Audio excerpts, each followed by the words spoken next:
ఒక కుక్క ఉందనుకోండి, దాని కడుపున పుట్టిన పిల్లకి పాలిచ్చి పెద్ద చేస్తుంది.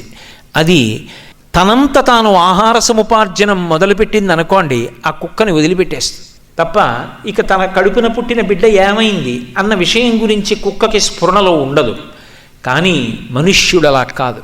తల్లి, తండ్రి, తోడపుట్టిన వాళ్ళు, తల్లిని తండ్రిని కన్నటువంటి తాతగారు, ముత్తాతగారు, తన చుట్టుపక్కల వాళ్ళు, తన దేశం, తానున్న ప్రపంచం, తన వీధి, తన ఇల్లు, తన పరిసరాలు, మా ఊరు, మా ఊళ్ళో చంద్రుడు. చంద్రుడు ఎక్కడైనా ఒకటే, కానీ మా ఊళ్ళో చంద్రుడు అంటాడు ఒక ఆయన. తన ఊరిలో ప్రవహిస్తున్న నది, తన ఊరిలోని చెరువు, వీటన్నిటినీ కూడా పరమ సంతోషంతో అనుబంధంతో అనుభవించగలిగిన వాడు మనిషి ఒక్కడే. అవి పరమేశ్వరుడిచ్చినటువంటి గొప్ప అనుగ్రహం.